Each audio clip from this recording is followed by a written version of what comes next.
मैंने सुना प्यारे बच्चों, आप लोगों को दिक्कत आ रही। हेलो एवरीवन, मैं हूँ आपका एजुकेटर आर के सर। आज मैं टॉपिक लाया हूँ पोजीशन ऑफ वायरस लाइकेंस। अगर आपने प्रीवियस किंगडम क्लासिफिकेशंस को ध्यान से पढ़ा होगा तो आपने देखा होगा कि इनको किसी भी किंगडम में हमने क्लासीफाई नहीं करा है। ठीक है, इनको किसी भी पोजीशन में निर्धारित नहीं किया गया है। क्यों नहीं किया गया है, क्या रीजंस हैं, वो हम आज के इस वीडियो सेशन में समझेंगे।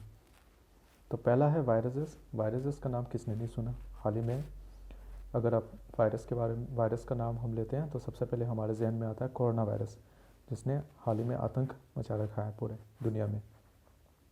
तो वायरसेस होते क्या हैं? This are basically small acellular infectious agents. ठीक है, बहुत ही छोटे आकार के होते हैं। ठीक है, और हाईली इन्फेक्शियस होते हैं। ठीक है, इनको एसेलुलर क्यों कहा जाता है? बिकॉज ये इनके अंदर सेल नहीं कोई भी सेलुलर ऑर्गेनेल्स नहीं होती, साइटोप्लाज्म नहीं होती वगैरह वगैरह। तो इस लिहाज से अगर देखा जाए तो ये नॉन लिविंग थिंग्स की तरह बिहेव कर रही है। ठीक है ना। लेकिन इनकी एक खूबी है, जब ये बॉडी लिविंग बींग्स के कांटेक्ट में आती है तो ये लिविंग बींग्स का जो सेल है उसका डीएनए रेप्लिकेशन का जो होती है मशीनरी, उसको यूटिलाइज करके ये अपना खुद का स्ट्रक्चरल कंपोनेंट्स बना लेती हैं। ठीक है, इस लिहाज से वो लिविंग ऑर्गेनिजम्स को बहुत हाईली इफेक्ट करती है। तो viruses actually these are small agents, infectious agents which are highly infectious in nature. They show characteristic properties of both living and non living. ठीक है, इसकी डिस्कवरी का श्रेय जाता है दो साइंटिस्ट को, दैट इज इवानोस्की और बेजरनिक को। ठीक है, इवानोस्की ने टोबैको प्लांट में एक डिजीज़ देखा, दैट इज मोजाइक डिजीज़। ठीक है, तो उनको तब पता नहीं था कि ये कौन कर रहा है। ठीक है, बस इतना पता था कि वो जो भी है बहुत ही छोटा है, जो कि बैक्टीरियल फिल्टर से भी पास कर जाता है। बस उनको इतना ही पता था। लेटर ऑन बेजरनिक ने उसको आइडेंटिफाई किया कि ये फलाना एक वायरस है। ठीक है, तो credit of discovery goes to two scientist, that is Ivanowsky और बेजरनिक को। अब इस वायरस के की फीचर्स क्या हैं? ठीक है, अगर आप स्ट्रक्चर की बात करें वायरस की, तो कोई सा भी वायरस उठा ले, सिंपलेस्ट से सिंपलेस्ट वायरस, उसके दो मेन स्ट्रक्चरल पार्ट्स होते हैं। एक है न्यूक्लिक एसिड या फिर न्यूक्लियर जीनोम, और दूसरी है प्रोटीन कोड, जो कि न्यूक्लिक एसिड को एनसर्कल करके रखती है। ठीक है, कवर अप करके रखती है। इसमें अगर हम एनिमल वायरस को लें तो और एक स्ट्रक्चरल कंपोनेंट देखने को मिलता है एनिमल वायरस में, that is your lipid envelope. ठीक है, बेसिक स्ट्रक्चर दो ही है, न्यूक्लिक एसिड और प्रोटीन कोड। इसके अलावा एनिमल वायरसेस में ये और एक लिपिड एनवेलप देखने को पाई जाती है।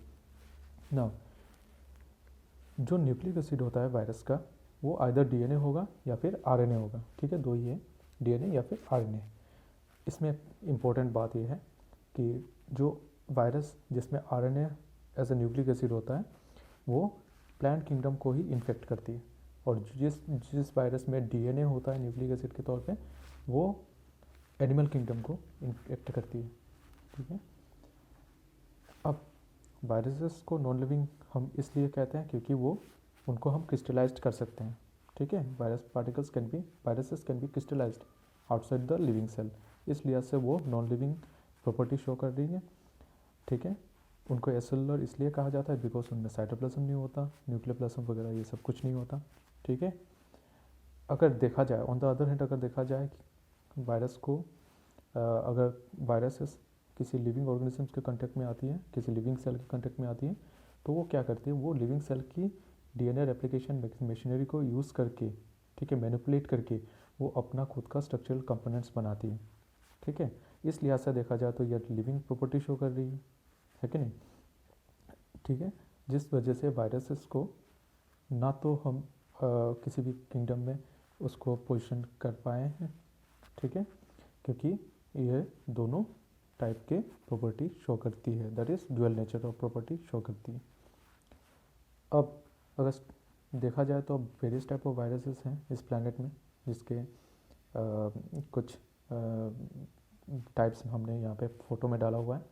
आप देख सकते हैं, like the HIV virus, bacteriophage, influenza virus, adenovirus, tobacco mosaic virus and Ebola virus, ठीक है। और हाल ही में कोरोना वायरस का स्ट्रक्चर तो आप सबको ही पता होगा, ठीक है। अब नेक्स्ट जो है आपका वो है वायरस। वायरस एक्चुअली क्या है, ये सिर्फ और सिर्फ आरएनए से बनी हुई रहती है, ठीक है। इसमें आरएनए किस फॉर्म में होता है, सर्कुलर फॉर्म में होता है, और आरएनए सिंगल स्टैंडर्ड होती है, ठीक है।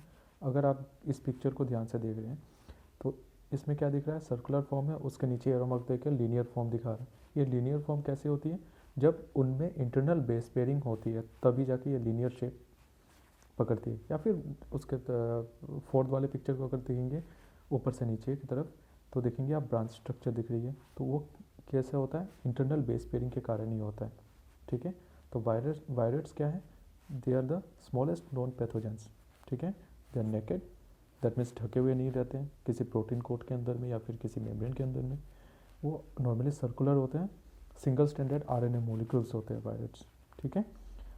ये किसी भी प्रोटीन को एनकोड नहीं करते, ये खुद से खुद रेप्लिकेट कर सकते हैं, ठीक है। जब ये किसी प्लांट के अंदर में इंट्रोड्यूस्ड होते हैं तो खुद से खुद वो रेप्लिकेशन स्टार्ट कर देते हैं। अब ये तो नॉर्मल बात है कि आरएनए है तो डेफिनेटली आरएनए जो है वो वायरस, आरएनए वायरस वो क्या करेंगे, वो प्लांट को इन्फेक्ट करेंगे, ठीक है। तो इनके होस्ट, इस लिहाज से इनके होस्ट कौन हो गए, इनके होस्ट हैं प्लांट्स। इसको डिस्कवर किया था थियोडर ओटो डायनर ने 1971 में, ठीक है। इनके की फीचर्स क्या है, they are the smallest infectious pathogens, ठीक है। पैथोजन मतलब क्या है, पैथोजन मतलब द एनी पार्टिकल थिंग और agent that causes a disease is known as pathogen, ठीक है। ये किससे बनी हुई होती है, they are solely made up of circular single standard self replicating RNA, ठीक है। ये single standard circular self replicating RNA होती है। ये कोई प्रोटीन को एनकोड नहीं करती, नाइदर इनमें कोई प्रोटीन कोड होता है, ठीक है। इनमें कोई प्रोटीन कोड भी नहीं होता, and they use to infect the plants. तो इस लिहाज से देखा जाए तो ये तो एक केमिकल है, ठीक है। ये तो नॉन लिविंग है, ठीक है, केमिकल है, नॉन लिविंग है, लेकिन जब होस्ट प्लांट के साथ इंटरेक्ट करती है तो ये उसको एबनॉर्मेलिटी को कॉज करती है। तो उस लिहाज से ये लिविंग प्रॉपर्टी भी शो कर रही है, तो वायरस भी डुअल प्रॉपर्टी शो करती हैं। इस लिहाज से इनको किसी भी क्लासिफिकेशन सिस्टम के अंदर में डाला नहीं जा सका। थर्ड वाला है लाइकेंस। लाइकेंस के बारे में आप लोगों ने सुना ही होगा, आप लोगों ने देखा भी होगा। ये आमतौर पे पेड़ों में, पत्थरों में देखने को मिल जाते हैं, ठीक है। लाइकेंस क्या है, ये एक तरह के कंपोजिट ऑर्गेनिजम्स हैं। कंपोजिट ऑर्गेनिज्म का मतलब ये लाइकेंस एक कोई पार्टिकुलर ऑर्गेनिज्म नहीं है, ये दो लोगों का म्यूचुअल एक बॉन्डिंग है, ठीक है। म्यूचुअल तरीके से ये लोग रहते हैं, ठीक है। तो कौन दो लोग रहते हैं लाइकेंस में, lichens consist of fungi that lives in partnership with the algae, ठीक है। तो फंजाई और एल्गी जो है ये दोनों आपस में मिलकर एक साथ रहते हैं, ठीक है। एक साथ एक दूसरे को म्यूचुअली बेनिफिट पहुंचाते हैं, ठीक है। इनमें रिलेशनशिप कैसे होता है, सिम्बायोटिक रिलेशनशिप, ठीक है। सिम्बायोटिक रिलेशनशिप मतलब जिसमें दोनों आपस में म्यूचुअली एक दूसरे को बेनिफिट पहुंचाते हैं। की फीचर्स क्या है इसके, लाइकेंस जैसे कि मैंने कहा it's a composite of fungi and algae, they exhibit mutual relationship. Algae इसमें, अब एल्गी इसमें क्या रोल प्ले करता है, algae prepares the food for fungi, ठीक है। खुद के लिए भी बनाता है और फंजाई के लिए भी। एल्गी हम सबको पता है एल्गी में क्या होता है, क्लोरोफिल होता है, ये प्लांट किंगडम से बिलोंग करती है, तो ये फोटोसिंथेसिस करती है, ठीक है। अब फोटोसिंथेसिस करने के लिए तो रॉ मटेरियल्स चाहिए, ठीक है ना। तो वो कौन प्रोवाइड करता है, वो प्रोवाइड करता है फंजाई, ठीक है। जैसे मम्मी हमारी घर पे खाना वाना बनाती है किचन में, ठीक है, राशन वाशन सारा सामान कौन ला के देता है, पापा ला के देते हैं। तो इस केस में फंजाई जो है पापा का रोल प्ले कर रहा है और एल्गी जो है मम्मी की रोल प्ले कर रही है, ठीक है। तो दोनों में म्यूचुअल रिलेशनशिप होता है जिसमें दोनों बेनिफिट होते हैं, ठीक है। अब फंजाई कैसे रॉ मटेरियल्स प्रोवाइड करता है, वो जो एनवायरनमेंट है उससे वो जो भी न्यूट्रिएंट्स हैं या फिर मॉइस्चर है या फिर मिनरल्स हैं उसको एब्जॉर्ब कर लेती है, एब्जॉर्ब करके वो एल्गी को सप्लाई करती हैं, और सब एल्गी इंटर्न क्या करती हैं, उन सारी चीज़ों को यूज़ करके फोटोसिंथेसिस करके फूड प्रिपेयर करती है, जो कि दोनों के लिए दोनों यूटिलाइज करते हैं। तो इससे आपको एक बेसिक आइडिया मिला होगा कि किस लिए ये लाइकेंस वायरस और वायरस को किसी भी क्लासिफिकेशन सिस्टम के अंदर में पुट नहीं किया जा सका है। तो अगर एक सिंपल सा एक आंसर देंगे तो that will be your dual nature, ठीक है, because they exhibit both the property of living and non living. अच्छा, अगर लाइकेन के बारे में बात करें, ये दोनों ही तो लिविंग है, लेकिन लाइकेन क्या है, ये कंपोजिट ऑर्गेनिज्म है, ठीक है, इंडिविजुअल ऑर्गेनिज्म नहीं है, इसलिए इसको किसी भी क्लासिफिकेशन सिस्टम के अंदर में रखा नहीं जा सका है। हमारे आने वाले वीडियो सेशंस में हम प्लांट किंगडम के बारे में पढ़ेंगे और एनिमल किंगडम के बारे में पढ़ेंगे। अगर आपका कोई क्वेश्चन हो, कोई क्यूरियोसिटी रिलेटेड कोई भी क्वेश्चन हो, तो आप कमेंट सेक्शन में पूछ सकते हैं।